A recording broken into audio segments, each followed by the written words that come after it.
Murdered to death! Sorry, I just wanted to get that out of the way. Anyway, how's it going, guys? It's Nate here, and you probably know what I'm about to say, but in case you're joining us for the first time, which I don't see why you'd start on episode 26, but hey, I'm not here to judge, Skyrim is a game with quite a lot of stuff. Characters, quests, items, secrets, Easter eggs, they all fill the game to its rim.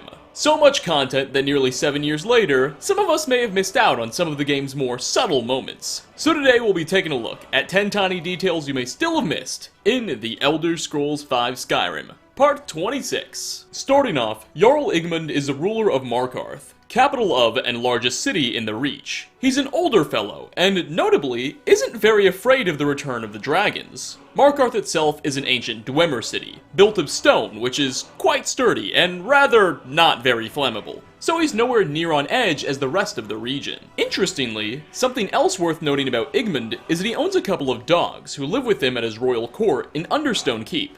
They're not of particular importance, but the Jarl seems fond of his pets nonetheless. Now, here's where stuff gets a little strange, because should you break into the Jarl's personal quarters, you'll find that laid out on a dining table is quite the feast. Various meats, vegetables, and grains are stretched out for him to indulge in. But among these culinary creations is dog meat. Jarl Igmund seems to be eating his own pets. Now, it's unclear if this is some elaborate secret Markarth's ruler is keeping from everyone else, or if the entire court is aware of his diet and no one's really bothered. The game never addresses this, but it gets even stranger.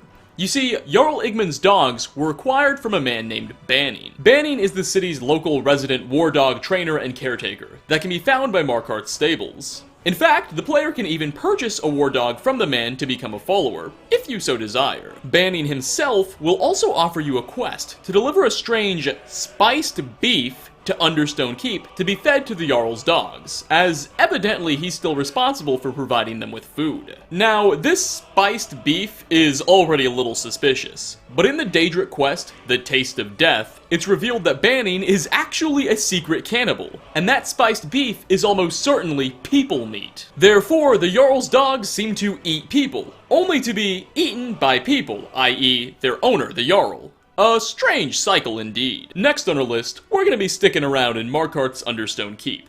Meet Thalmor. He's the head of the Thalmor Justiciars in Skyrim, and has personally been tasked with rooting out Talos worshippers in the Stone City. He offers you a side quest to help him find evidence of such worshippers, and if you complete it, he'll even become a bit of a good friend to the Dragonborn, even potentially helping you during a future main quest that takes place in the Thalmor Embassy. Oddly enough, however, Thalmor's character model is very different from most others. You see, his mouth, of all things, is actually unique and custom-made exclusively for him, meaning you can't select it during character creation, and no other NPCs in the game use that same mouth preset either. No one really knows why Bethesda gave this character, out of all of them, such a unique mouth, of all trivial things, but it's a fun fact nonetheless. Coming in at number 3, I find this one to be really cool personally. Whenever the player engages in combat with a dragon, the song most likely to begin playing is titled The One They Fear. Now, the funny thing about this background music is that in Skyrim's trailer, the Dragonborn, i.e. you, are in fact referred to as the one they, or the dragons in particular, fear. That song is about how unstoppable you are, not them. How scared of you they are. In many ways, you are the dragon's boss fight, not the other way around. For our 4th spot, Dirge is an associate to Riften's Thieves Guild. He helps guard their headquarters at the Ragged Flagon, and is a bit rude to the player when you first meet him. In fact, he's always rude, no matter what.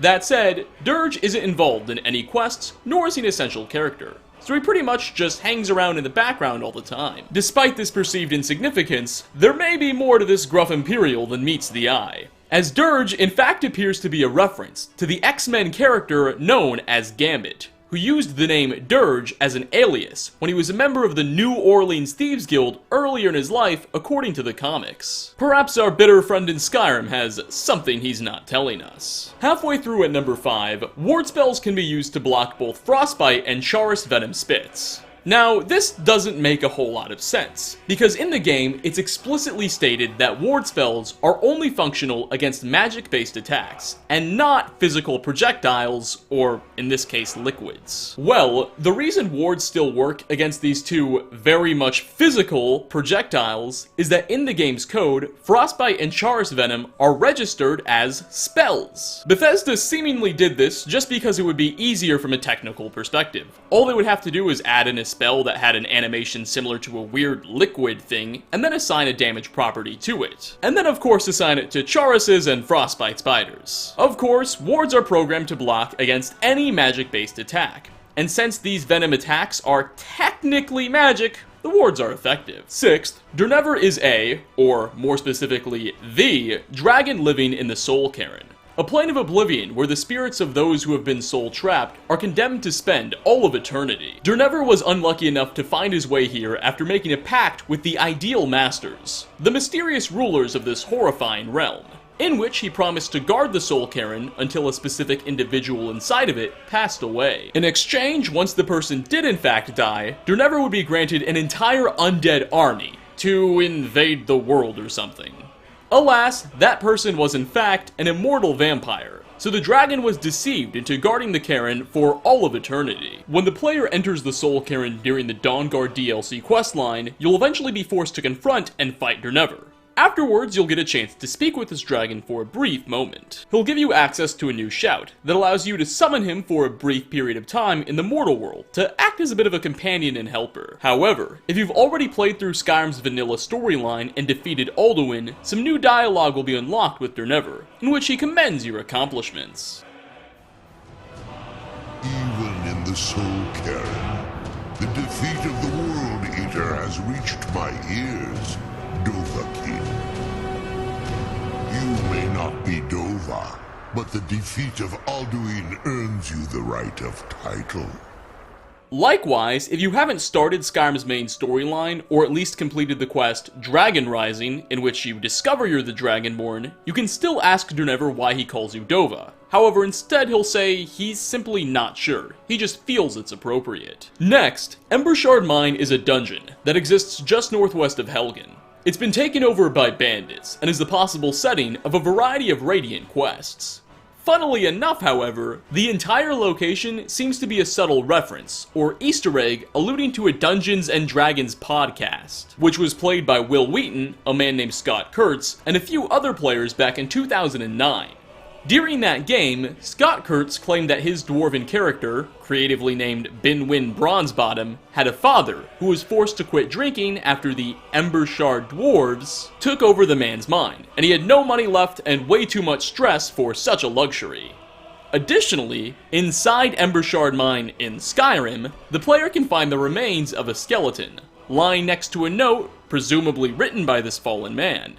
In it, the author claims he's being worked so hard, he may stop drinking. Unsurprisingly, some of the folks at Bethesda have interest in other RPG titles, and they're not afraid to hint at that whenever they can. Coming in at number 8, the Thalmor are a despicable civilization of goblin-like creatures. The descendants of the ancient snow elves, centuries of living underground and being forced to consume a strange fungus by the dwarves, have left them blind, physically distorted, and very angry. They often erect small totems and place them around areas in which they live, for decoration or something. Well, if you look at one closely, well, first you'll notice they're partially made of Charis chitin, which I just thought was weird, but other players with a better attention span have pointed out a slight resemblance to one of the forms of Hermias Mora, Daedric Prince of Knowledge. Now, this is a little tinfoil-y, I'll admit, but the Thalmor definitely seem to have something that resembles a religion. They erect totems, and they even sacrifice people. The question now is to who? Or what? Getting close to the end here at 9, east of Stendarr's Beacon lies a very questionable scene. A trail of blood leads to a gargantuan frost troll, standing over a pile of seemingly fresh and very much bloody bones, as well as a dead wolf. This troll means business. However, oddly enough, nearby is a flag, marking the beast's location, with a strongbox containing some leveled loot, as well as a random, leveled piece of headgear at its base. Despite the troll, someone clearly made his way up here and marked his achievement. To be fair, it is possible said person's bones are among the bloodied ones we see, so perhaps he was killed shortly after he set all of this up. But it gets even weirder, as under the fallen wolf is a copy of the blocking skill book, A Dance in Fire Part 2. Why such literature is underneath an animal is completely unclear. Wolves can't read, and even if this one could, evidently blocking didn't do it too many favors. Such a waste of a great talent. And finally, last on our list, downstream from Purewater Run in the Reach lies yet another mysterious death. At the base of a waterfall, the player can find the skeleton of an obviously unlucky individual.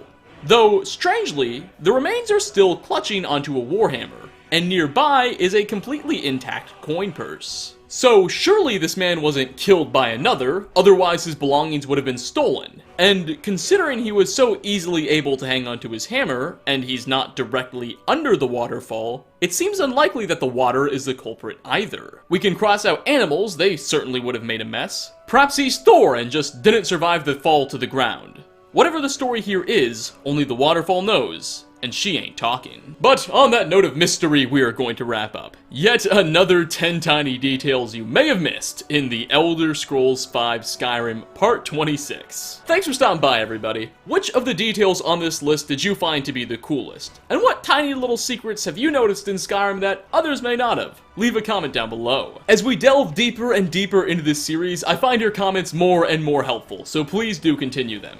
As always, like ratings are very much appreciated. Again, thanks for watching, and hope to catch you all in my next video. Peace out, everyone.